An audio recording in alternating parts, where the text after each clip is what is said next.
Hello everyone, welcome back to another Dig Data Learning video. And the agenda of today's video, as the name itself suggests, is very simple. We are going to look at different Azure interview questions. So if you want to crack that Azure interview, make sure you go through all the videos in this series. Do not forget to subscribe so that you stay updated with these interview series whenever I'm updating any video, right? My name is Abidunisa Begum. I am a technical trainer. I give trainings on Azure, Tableau, AWS, and also I'm a soft skills trainer. So that's all about myself. Let's not waste any time and quickly move towards the session. So before going ahead with the questions again, I would just like to tell you these are all the questions which are being frequently asked.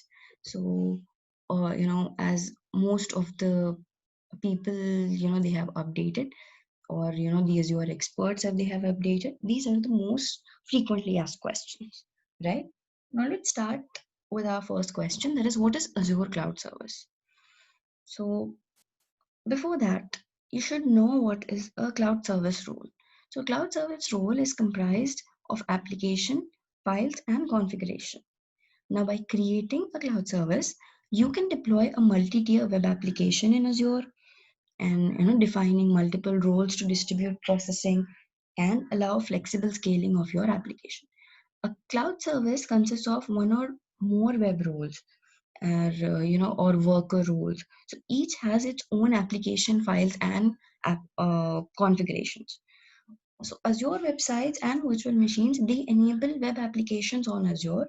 Main advantage of this cloud service is that its ability to support more complex or multi-tier architectures. Okay, now next is, what is the link to a resource? To show your cloud service dependencies on other resources, such as an Azure SQL database instance, you can link the resource to the cloud service.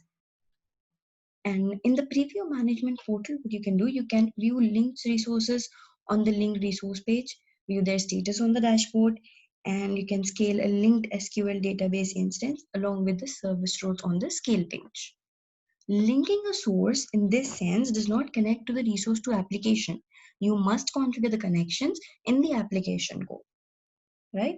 So you need to explain all of these. It's not just like a one liner. It's better if you try to explain it, but do not overdo. Do not leave the context. Just remember, you have to be on point whatever you're explaining. And the next question is, what is scale a cloud service? So a cloud service is scaled out by increasing the number of role instances deployed for a role. A cloud service is scaled in by decreasing role instances. So how do you do this? In the preview management portal, you can also scale a linked SQL database instance. So by changing the SQL database edition and the maximum database size when you scale your service role, right? That's about this. Next we have, what is a guest operating system? The guest operating system for a cloud service is the operating system installed on the role instances on which your application code runs. Or if you you can also state it as the guest operating system for a cloud service. It's the operating system installed on the virtual machines on which your application code runs, right? So that's it. Next we have, what is a cloud service deployment? So in the cloud service deployment, it's an instance of a cloud service deployed to the Azure staging or production environment. In this, you can maintain deployments in both staging and production environment. Okay, now you have, what are deployment environments? So in the previous section, we heard something like Azure staging and production environment. So what are these? These are deployment environments. Okay, so So, like I said, it has two, production and staging environments. So, the two environments, they are distinguished only by virtual IP addresses by which the cloud service is accessed. In the staging environment, the cloud service globally unique identifier, that is GUID, it identifies it in URLs, like there is this guid.cloudapp.net. In the production environment, the URL is based on the friendlier DNS prefix assigned to the cloud service. For example, like myservice.cloudapp.net, right? So that is here. Next, what do we have? We have what is a service definition file. The cloud service definition file, that is .csdef, defines the service model and also the number of roles. Next, what is a service configuration file? So .cscfg, it provides configuration settings for the cloud service and the individual roles. Also includes number of role instances. Now, what do we have next? Service configuration file. And what is a service package?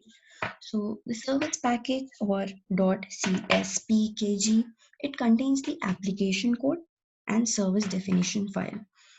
Okay, so what I would suggest, write down these roles, write down these files, and then uh, what do I mean is, you need to write it down somewhere so that at the time of interview, if before going to an interview, while you are preparing, you have all of these at one place, right?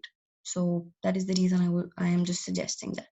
So it will be easier for you to just have a quick overview of all of these. You can just skim through all the details. So yeah, now moving ahead, what is a cloud service deployment? It's an instance of cloud service deployed to the Azure staging or production environment. You can maintain deployments here again in both staging and production, right? So that's all about it. These were today's 10 questions. So I would be updating this series every day, and thus, it'll help you prepare better.